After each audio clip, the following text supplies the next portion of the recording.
სენაკის რადიო.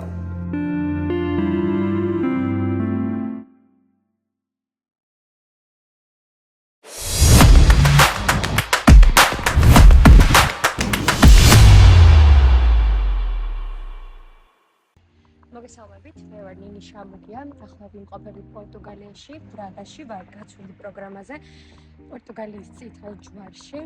ახლა მივდივარ ოფისში, არის ორშაბათი დღე. მალე გახდება 10 საათი და მე ვიყო უკვე პორტუგალიურის გაკვეთილებზე. ხო, ორშაბათს 10 საათზე. გვიტარდება ხოლმე, იმისთვის რომ ერთი აურიდონის პორტუგალიური ჩავთვლოთ. და მოგვეცა შესაძლებლობა რაღაც ელემენტარული კომუნიკაცია მაინც დავამყაროთ ყოველდღიურ სიტუაციებში. მოკლედ, ეგრე ჩავიდეთ და იქამდე გზაში მოგიყვებით, როგორ მოვხდი პროექტზე, რა ეტაპების გავლა მომიწია და როგორ უნდა მოხდეს ასეთ პროექტზე იმ შემთხვევაში თუ გაქვთ სამომავლო გეგმებში ის პროგრამაში მონაწილეობა. მას შემდეგ რაც მომეცა შესაძლებლობა, საკმაოდ დიდი ხნის მანძილზე, წლების მანძილზე ვიყავი საქართველოს წითელი ჯვრის მოხალისე, ახლაც ვარ, თუმცა ამ ეტაპზე მოხალისეობ პორტუგალიის წითელ ჯვარში და მთელი ამ წლების საქმიანობა ჩემთვის აღმოჩნდა გარდამტეხი, იმიტომ რომ ეს იყო პირველი ნაბიჯი, რომელიც დამეხმარა მოხალისეობრივ, ასე ვთქვათ, ცხოვრებაში ფეხი შემებიჯებინა და თან საკუთარი თავი, უნარები, ინტერესები უკეთესად აღმომეჩნია, იმიტომ რომ მოგეხსენება წითელი ჯვარი მხოლოდ ერთი მიმართულებით არ მუშაობს, არამედ მოიცავს ძალიან მრავალფეროვან თემატიკას და ჩემთვის იყო მართლა ღირებული შანსი, ასე ვთქვათ, რომ უფრო უკეთესად დამენახა ჩემი ინტერესები და ჩემი უნარები მათ შორის, იმიტომ რომ ამ აქტიობების დაგეგმვის პერიოდში რაღაც ყველა მოხალისეს უწევს, რომ შეასრულოს რაღაც საქმეები მოხალისეობრივად და მერე უცებ აღმოაჩენს ხოლმე, რომ რაღაც განსაკუთრებულად გამოცდის. მსგავსი ტიპის გაცვლით პროგრამებს ხშირად ანთავსებენ ხოლმე ისეთ ორგანიზაციების საიტებზე და Facebook გვერდებზე, რომლებიც არიან გამგზავნი ორგანიზაციები. მე პირადად ვნახე Umbrellas Instagram გვერდზე და როცა წავიკითხე, რომ გაცვლით პროგრამა იყო წითელ ჯვარში, თვალიც არ დამიხამხამებია ისე შევავსე აპლიკაცია. ეს იგი პროექტები მიმდინარეობს ბრაგაში, სანგედოში, გიმარაესში, ბრაგანსაში, პუჯაესში და ძალიან ბევრ სხვა ლოკაციაზე. ახლა მოვეშურებ ისე და ისე ოფისისკენ. როგორც კი მივალ გათვალიერებინებთ, როგორ გამოიყურება ოფისი, როგორია მათი საქმიანობა, ვისთან ერთად მიწევს მუშაობა და კონკრეტულად რა შედის საოფისე სამუშაოებში, იმიტომ რომ მოგეხსენებათ, რომ ყოველთვის ოფისში არ ვარ. ოფისში მიწევს მისვლა კვირაში 3 ჯერ, თუმცა სამჯერვე სხვადასხვა დანიშნულებით და როგორც კი მივალ, მოკლედ ყველა დეტალს აუცილებლად გაგიზიარებთ.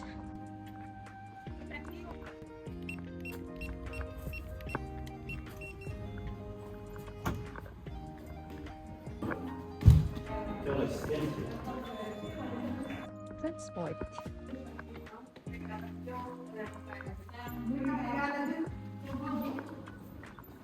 Bom dia.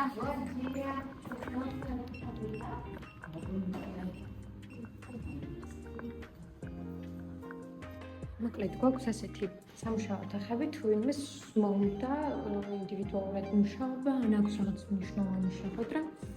ამ შემთხვევაში ამ პლანშეტების გამოყენებით ჩავშნით კონკრეტულ დროს. მაგალითად, დღეს არის 18, მე უკვე დაჯავშნილი მაქვს 11:30-დან 1 საათამდე.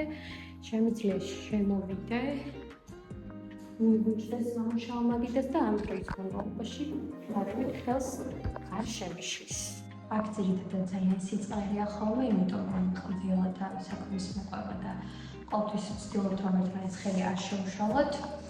ახლა ჩემი მეგობრები, ჯეკი და მანო არიან სხვა ოთახში, მთავარ ოფისში და იქ მუშაობენ, იმიტომ რომ ველოდებით პროფესორი ფლორეს გამოჩენას და როგორც კი მალევე დავიწყებთ გაკვეთილს, სამწუხაროდ გაკვეთილების დაფიქსირების უფლება არ მაქვს, ანუ ვიდეოს ვერ გადავიღებ.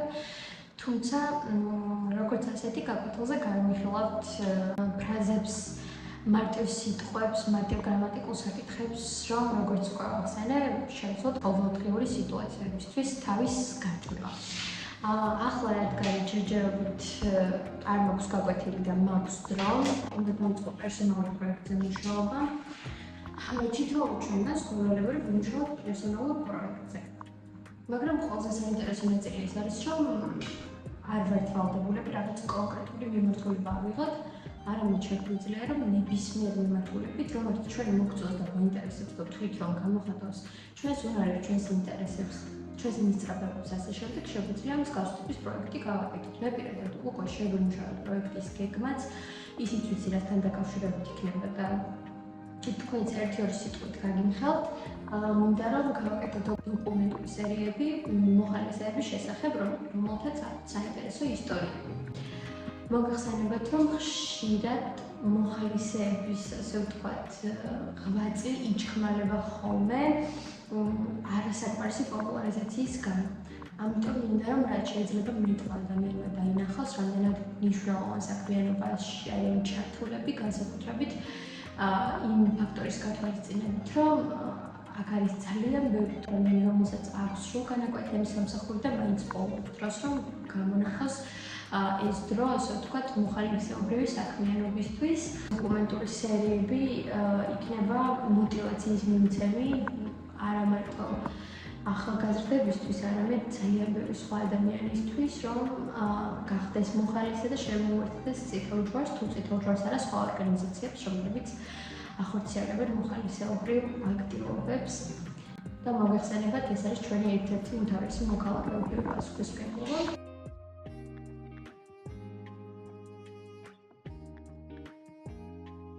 მოკლედ, ახლა მაქვს შესვენება და მივდივარ სახლში. როგორც ნახეთ, ყველგან აბსოლუტურად შესვლა, გამოსვლა შეიძლება მხოლოდ კოდების გამოყენებით, იმიტომ რომ უსაფრთხოების სისტემები არის მაქსიმალურად დაცული ოფისში. არის უამრავი განყოფილება, ასევე არის ბევრი ისეთი ოფისი, რომლის გადაღების უფლებაც ფიზიკურად არ მაქვს, თუმცა ქვევით მობილიზებულები არიან გადაუდებელი დახმარების ჯგუფები და მათი მანქანები, იმ შემთხვევაში თუ რაღაც კონკრეტული დაუშვათ სიტუაცია შეიქმნება, ყოველთვის მზად არიან რომ დაეხმარონ.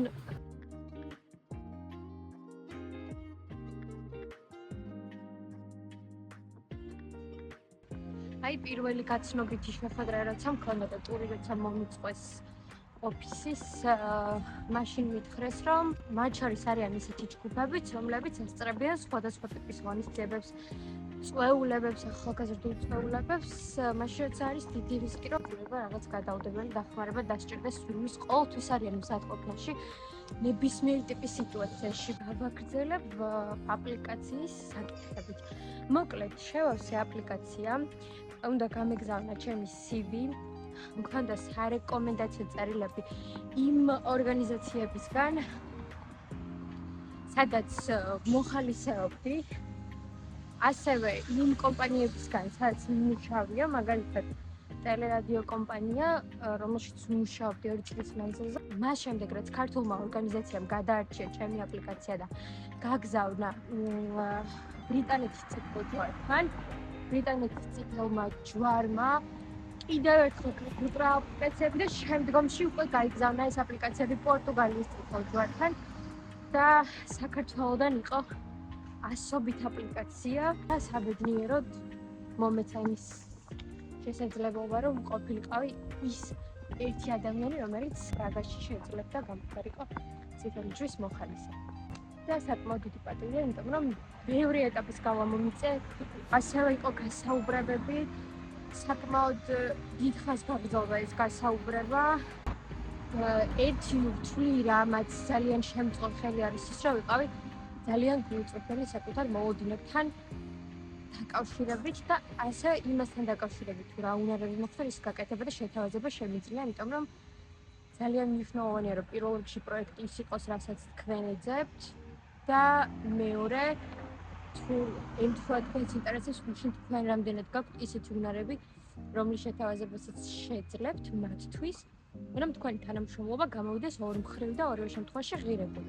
ახლა მივდივარ კიდევ ერთ პროექტზე, შესვენება სანამ მაქვს ვისადილებ რაღაც პროდუქტებს ვიყიდი, შემდგომ წავალ შემდეგ პროექტზე, რომელსაც ეწოდება პონტო და ემსახურება მართლაც რომ საოცრად ღირებულ იდეას. ეს არის პროექტი, რომელიც თავიდან ბოლომდე ბრუნავს მდგრადი განვითარების იდეის გარშემო და აუცილებლად გაგაცნობ დეტალურად ყველაფერს, როგორც კი მივალ.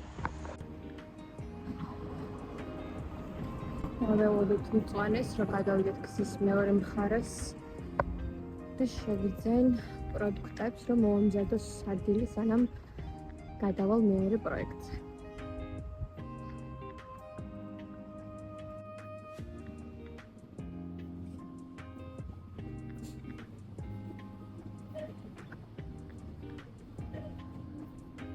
ახლა მივიდივართ პონტოში. ეს არის მაღაზია, სადაც გამოყენებულია ყველანაირი სახეობის ნივთი. მათ შორის არის ტანსაცმელი, სხვა ყოველდღიური მოხმარების ნივთები, წიგნები, სათამაშოები და ასე შემდეგ. და ნივთები ძირითადად შემოდის დონაციების სახით, თუმცა დონაციები მხოლოდ არ გულისხმობს კონკრეტული ადამიანების მიერ გაღებულ ნივთებს, არამედ არიან კომპანიები, მაღაზიები, რომლებიც გვაქვს და ისინი კონკრეტულ ზედმეტ პროდუქტებს, ისეთ პროდუქტებს, რომელიც უკვე აღარ სჭირდებათ, გვაწვდიან და შემდგომ მაღაზიაში იყიდება ძალიან ხომისაწვდომ ფასად, თუმცა ყავს ბენეფიციარებიც, რომლებსაც სრულიად უფასოდ მიეწოდებათ საჭირო ნივთები. სახლი არის ერთი სახლზე,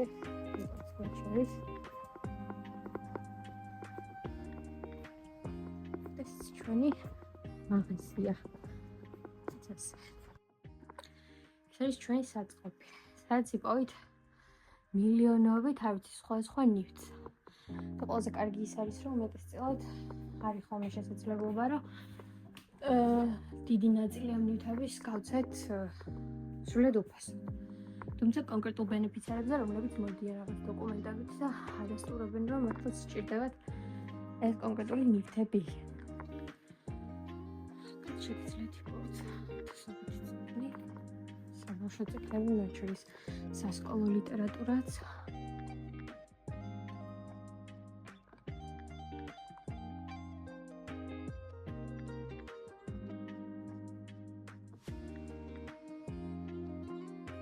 ისეთ ნივთებს, რომელიც არ არის გამოყენებადი, ვაგროვებთ სპეციალურ პარკებში, შემდგომ აქვს კომპანიას, რომელთანაც თანამშრომლობთ და ეს კომპანია უზრუნველყოფს, რომ ეს ნივთები გადამუშავდეს.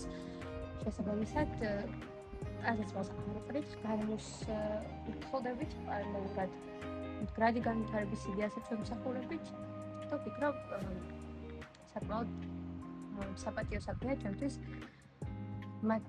რომ დავეხმარო იდეის განხორციელებაში ნებისმიერი გზით, როგორც შემიძლია. გარდა ამისა, ვმუშაობ social კონტენტზეც. ამ ეტაპზე მიწევს, რომ გავაკეთო სარეკლამო ვიდეო უშუალოდ მაღაზიისთვის, რომელსაც აუცილებლად გადავიზიარებ მოგვიანებით. მე ახლა უნდა ვიმუშაო, როცა მოგვიანებით აუცილებლად გაგიბრუნდებით და სხვა პროექტების შესახებაც გეტყვით ყველაფერს. ახლა მივდივარ ერთ-ერთ პროექტზე, რომელსაც ქვია GT.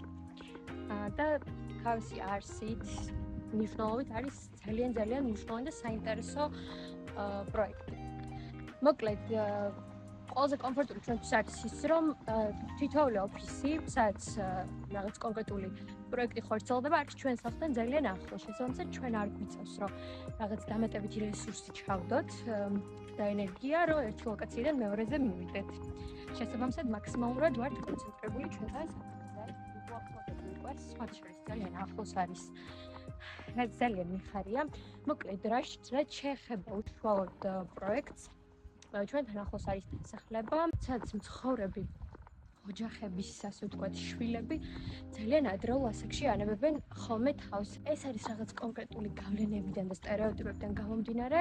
შესაბამისად, ჩვენი მიზანი არის ის, რომ ეს ბავშვები რაც შეიძლება მეტად დავაახლოვოთ საგანმანათლებლო დაწესებულებებს, თუმცა ძალიან საინტერესო და ფრთხილი გზით ვცდილობთ, რომ რაც შეიძლება მეტი ისეთი აქტივობა გავაკეთოთ, რომელიც ახლოს იქნება მათ ინტერესებთან და საინტერესო გზით წარმოაჩენს თვითონ უშუალოდ განათლების არსს. მაგალითად, თქვენ მსგავს ტიპის აქტივობა ვესტუმრეთ, სხვათა შორის ბრაგაში საკმაოდ ცნობილ ბენდს, პორტუგალიურ ბენდს, რომელიც ასრულებს როგორც კავერებს, ასევე პორტუგალიურ, ასე ვთქვათ, მუსიკასაც. დავესწრეთ მათ რეპეტიციას და ძალიან საინტერესო გამოცდილება იყო განსაკუთრებით ისეთ მოსწავლეებისთვის, რომლებსაც მოსწონთ მუსიკა და ხელოვნება. გარდა იმისა, რომ ვცდილობთ, რომ გავაღვივოთ მათ ინტერესი კონკრეტული საგნებისადმი, ასევე ვცდილობთ, რომ დავაახლოვოთ მეტად ხელოვნებასთან, მუსიკასთან და ასე შემდეგ თქვენს მოედით.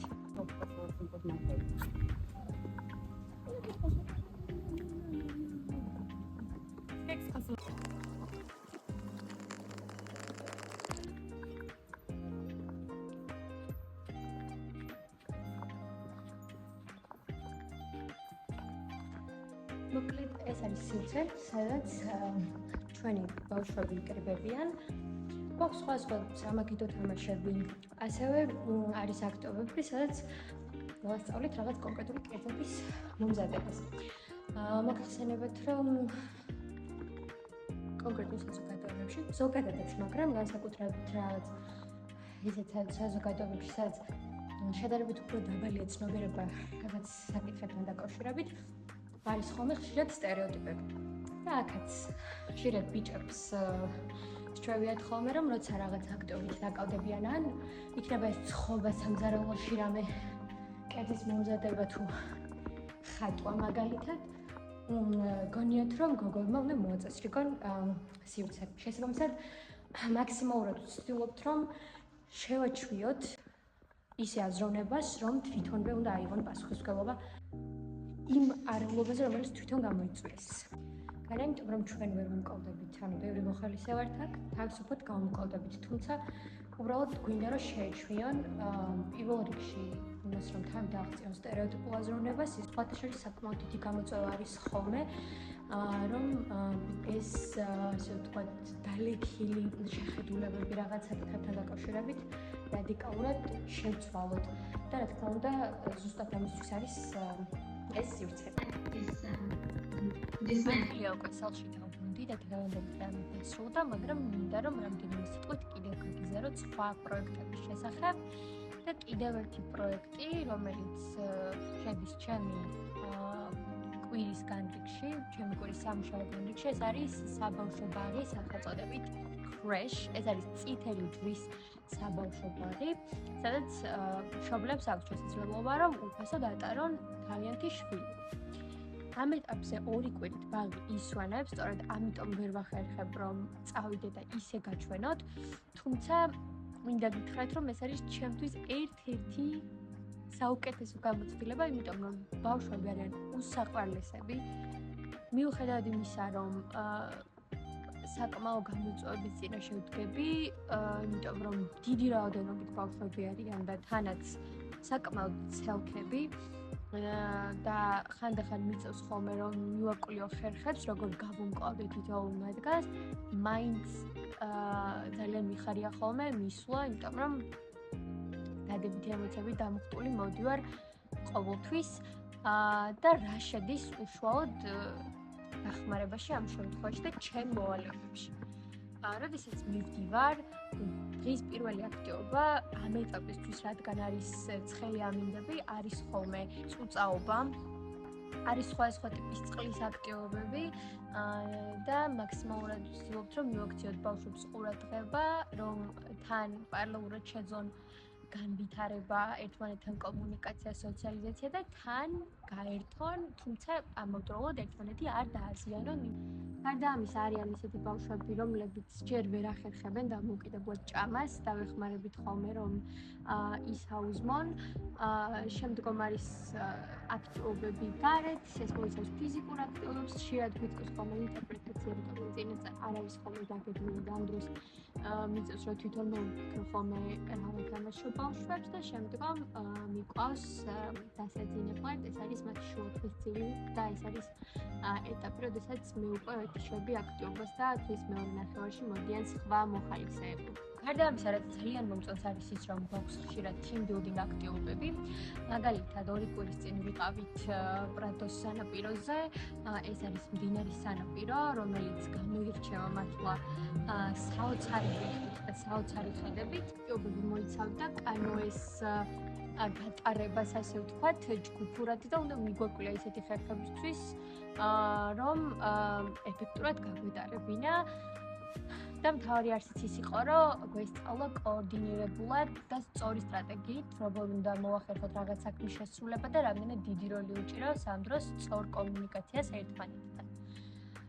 საკმაოდ დიდი გამოწვევა იყო, იმიტომ რომ მე პირადად არასდროს არ მქონია კანოესთან შეხება და არც რა თქმა უნდა მის დარგის გამოცდილება, თუმცა პირველი სკვალობაზე ვფიქრობ საკმაოდ კარგად გავართვი თავი. გარდა ამისა, მოგვეცა შესაძლებლობა, რომ ბუნებითაც დავთვალიყავით და დაგვეთვალიერებინა, ასე ვთქვათ, გარემო. ასევე გქონდა ტრენინგები გიმარაეში.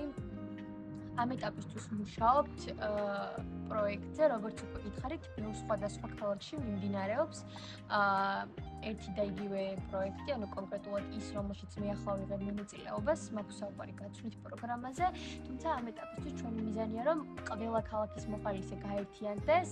გეგმავ ძალიან საინტერესო დღეს, როგორც ბავშვებისთვის, ასევე ხანში შესული ადამიანებისთვის და გვინდა რომ ეს დღე რაღაცნაირად გამოვიყენოთ ისე რომ ეს ორი სეგმენტი ერთმანეთთან დავაახლოვოთ. გვექნება სამაგიდო თამაშები, სხვა ტიპის შეჯიბრებები, ცეკვები, სიმღერები და ასე შემდეგ. ნუ ყველანაირად ემოციურად დატვირთული დღე იქნება. შესაბამისად, როგორც ხედავთ, არის როგორც შედარებით უფრო რთული და სერიოზული პროექტები, თუმცა გვაქვს უფრო ისეთი აქტივობები, რომელიც გვაძლევს შესაძლებლობას რომ განვეტყვით. გარდა ამისა, აღვნიშნეთ ახალგაზრდების საერთაშორისო დღე და ამ დღეს დაგვიდგა ძალიან საინტერესო აქტივობები. პირველი აქტივობა, რომელსაც ერქვა ბეატა, მოიცავდა და გულისხმობდა იმას, რომ ჩვენ უნდა შეგვეგროვებინა სიგარეტის ფილტრები და მოგეხსენებათ, რომ სიგარეტის ფილტრი საკმაოდ დიდ ზიანს აყენებს გარემოს და შევაგროვეთ დაახლოებით 5000-მდე. მე და ჩემმა მეწყვილე მოახერხეთ რაღაცნაირად, რომ შეგვეგროვებინა ყველაზე მეტი რეკორდული რაოდენობა 1000 სიგარეტის ფილტრი. საკმაოდ სახალისო იყო, შემდგომ მაკდონალდსთან და დომინოსთან თანამშრომლობით შედგა ჩვენი ძალიან სასიამოვნო სადილი და აქტივობები გავაგრძელებთ უკვე საჯარო აუზზე, სადაც ვარიგებდით ლაროშისთან თანამშრომლობით ჰქონდა კამპანია და ვარიგებდით ტესტერებს. გარდა ამისა, უხსნიდით მზის განდამცავის გამოყენების ინსტრუქციას და რატომ არის მნიშვნელოვანი, რომ გამოვიყენოთ მზის განდამცავი მათ შორის მოღრუბლ ამინჩიც და მათ შორის ზაფხულშიც. ტრენინგები გიმარაეში იყო ჩემთვის ერთ-ერთი ყველაზე საყვარელი აქტივობა, იმიტომ რომ მოგეხსენებათ, ეს არის ლოკაცია წერტილი, საიდანაც დაიწყო პორტუგალიის ისტორია და მართლაც რომ არქიტექტურა გარემო ყვირის პორტუგალიას და მოხვედრებს რომ მართლაც რომ ვართ პორტუგალიაში. იმდენად სასიამოვნო იყო ჩემთვის გამომდინარე იქიდან რომ ჩამოსვლის დღიდანვე პირველ დღესვე მომიწია რომ წავსულიყავი გიმარაეში ტრენინგების დასასწრებად, სადაც ერთ-ერთმა მთავარმა კოორდინატორმა ჩაგვიტარა ტრენინგები ისეთ თემებზე როგორც არის ინკლუზია, თანასწორობა, ტოლერანტობა და ასე შემდეგ. რატომ ვურჩევდი ყველა ახალგაზრდას მსგავსი ტიპის პროექტებში მონაწილეობას? პირველ რიგში ალბათ იმიტომ, რომ ეს არის რადიკალური, ასე ვთქვათ, ცვლილება ცხოვრებაში, იმიტომ რომ გიწევს რომ რაღაც გარკვეული დროის მანძილზე, მე პირადად 5 თვის მანძილზე ვრჩები პორტუგალიაში, რომ მოწყდე საკუთარ მიწა-წყალს, ცოტა პოეტურად ჟღერს, მაგრამ ეს გაძლევთ იმის შესაძლებლობას, რომ სულ სხვანაირი პერსპექტივიდან დაინახოთ თქვენი თავი, თქვენი ინტერესები და მისწრაფებები. მე პირადად ძალიან ასე ვთქვათ, დიდ გამოწვევად ხედავდი ამას თავიდან პირველ ეტაპზე, მაგრამ მე გავიაზრე, რომ ზუსტად ესეთი გამოწვევები და ზუსტად ისეთი რაღაცების გაკეთება, რაც თავდაპირველად ჩანს რთული, არის ხოლმე ის, რაც ყველაზე მეტად გვაძლევს განვითარების საშუალებას. გარდა ამისა, ის პროექტები, რომელშიც ვარ ჩართული, იდეურად არის იმენად ღირებული, რომ სამომავლო თვალსაზრისით, ჩემი კარიერის თვალსაზრისით, განვითარების თვალსაზრისით, სერტიფიკატის გამოყენების თვალსაზრისით არის უზომოდ ღირებული და ჩემთვის პრიორიტეტული, რა თქმა უნდა, ეს იყო მაშინ, როცა გადაწყვიტე ამ პროექტში მონაწილეობის მიღება, ამიტომ ყველა ახალგაზრდას ვურჩევ, რომ ერთხელ მაინც გამოსცადოს კაცრულ პროგრამაში მონაწილეობა. გადაცემა მომზადდა სპეციალურად სენაკის რადიოსთვის, იმედი მაქვს, რომ ჩემი გამოცდილება თქვენთვის იყო საინტერესო და ღირებული. წარმატებებს გისურვებთ და არ გამოტოვოთ არც ერთი შანსი, რომელიც მოგცემთ თვით განვითარების და საკუთარი თავის ახლიდან აღმოჩენის შესაძლებლობას. ნახვამდის.